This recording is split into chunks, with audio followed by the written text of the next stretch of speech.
En la sociedad de hoy abundan mucho los limpiasacos, alias lambones y tumbapolvo. No hay un presidente, un jerarca, un magnate que no tenga muchos oledores de sus pedos. En este capítulo de Hágase la Luz, entre la ciencia y la ficción, veremos a uno de mayor jerarquía.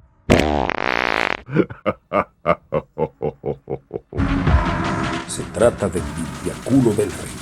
Su cargo de bajeza real al servicio de su Alteza Real precisaba de puntería, confianza, destreza y disponibilidad las 24/7 para poder administrar la higiene del ano real cada vez que el rey vaciara sus tripas.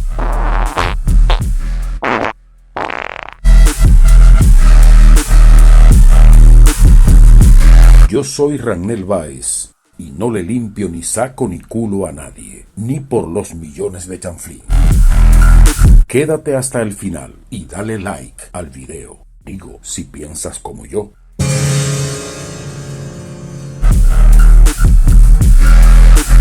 En el país de los ciegos, el que tiene un ojo es rey. Dicen los tuertos de mente. Pero ya los reyes han pasado de moda, hasta los reyes magos. En aquella época de coronas y castillos, el rey, a quien sus vasallos creían Dios y que no cagaban, por un decreto que le podía salir de las nalgas, hacía lo que le daba la real gana y no hacía lo que la gana real le diera. Es así como un buen día, de sobremesas y vajillas repletas, el rey de la dinastía de los Tudor eructó un capricho real. A partir de hoy queda prohibido que mis manos limpien mi pulcro, castizo y sagrado ano, decretó tapando sus narices con un pañuelo de seda. Por esta mi real cédula queda creado el limpiaculo del rey. Anúnciese en todas las posesiones del reino y que se presenten de inmediato los candidatos limpiadores antes de mi habitual cita para obrar, ordenó tamborileándose la barriga. Los aspirantes debían tener buen currículum, no podía ser cualquier lacayo. Debía tener manos de seda y una nariz catadora de olores, para identificar si la plasta real era de champiñones o de calamares a la boloñesa. Debía saber leer el rastro fecal, para poder alertar al monarca de alguna enfermedad de mierda.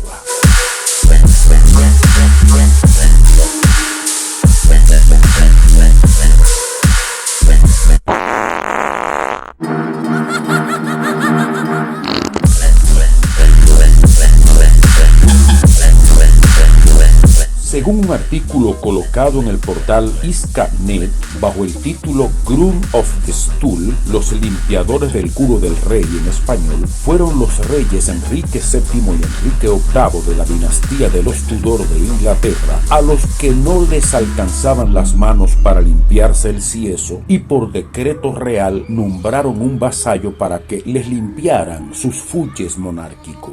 Enrique VIII fue quien institucionalizó y elevó a su máximo esplendor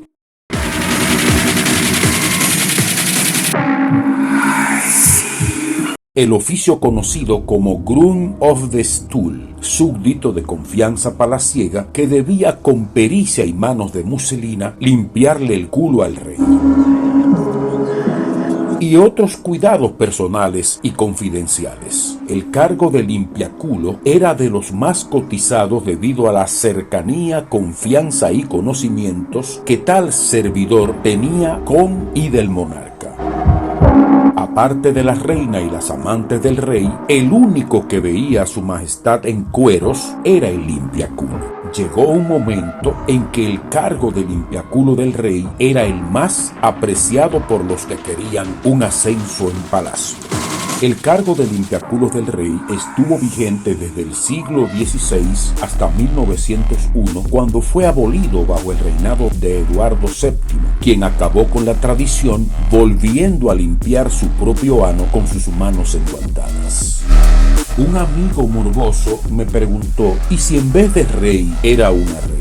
Bueno, cachomocho, aunque fuera zurda, no usaba un limpiaculo. Le respondí, machismo lógico, el rey, aunque casi todos eran santos cachones, se podía oler un cuerno en este manoseo meticuloso. Según el post de Francisco Javier Tostado, el limpiaculo del rey debía contar con un mínimo de educación y habilidad social, pues así pondría conversaciones a su majestad mientras estuviera aplastado en la vacinilla. Esto hacía que el cargo de limpiaculo del rey fuera un privilegio y era deseado por sectores para enterarse de todo lo que ocurría en el retrete, en la alcoba, chismes, infidelidades y hasta para infiltrarlo y así poder conspirar. Algunos limpiaculos monárquicos son ejemplos de superación personal, pues llegaron a convertirse en secretarios personales del monarca, tesoreros reales y quién sabe qué otros cargos extras.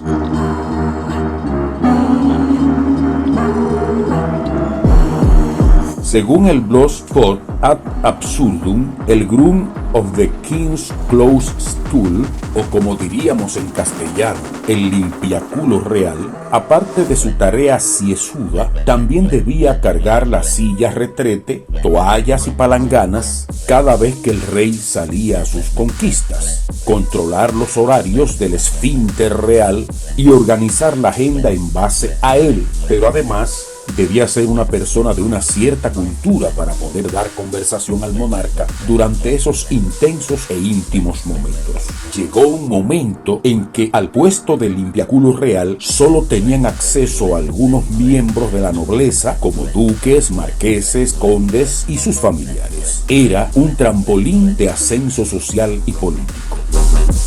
Así, por ejemplo, el primer limpiaculo del rey Jorge III fue nada más y nada menos que el conde de Bute, John Stuart, quien tras un año desenvolviéndose entre toallas y traseros, llegó a ser primer ministro británico.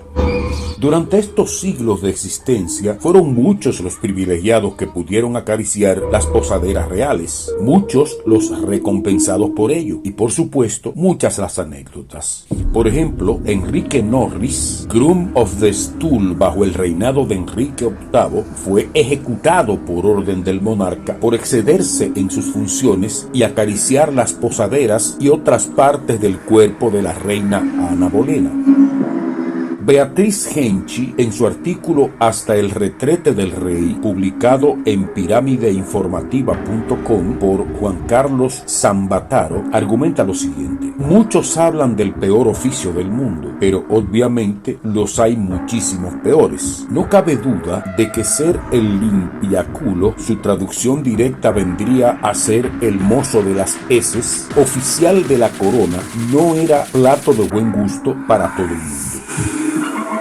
A partir del 1500, el retrete del rey de Inglaterra era un auténtico lujo. Se trataba de un asiento acolchado de terciopelo, un elemento portátil debajo del cual se hallaba un recipiente de cerámica encerrado en una caja de madera. Lo curioso en esta parte de la historia es que el rey, quien debía acudir al trono como el resto de los mortales, no lo hacía solo. Desde el 1500 hasta el 1700, los reyes de la corona británica nombraron a una serie de nobles con la extrañamente prestigiosa oportunidad de acompañar en la tarea más privada de sus majestades, a ser cato.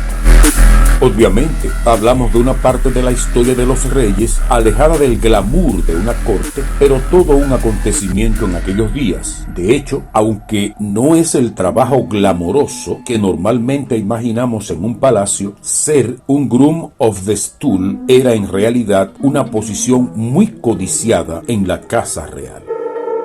Los chinos se adelantaron en esto a todo el mundo. Por esto ya en el siglo IV a.C., y esto lo puedo escribir con tinta china, ya había papel higiénico, puesto que los chinos no solo inventaron la tinta, la pólvora, los fuegos artificiales, al médico chino, sino que también inventaron el papel.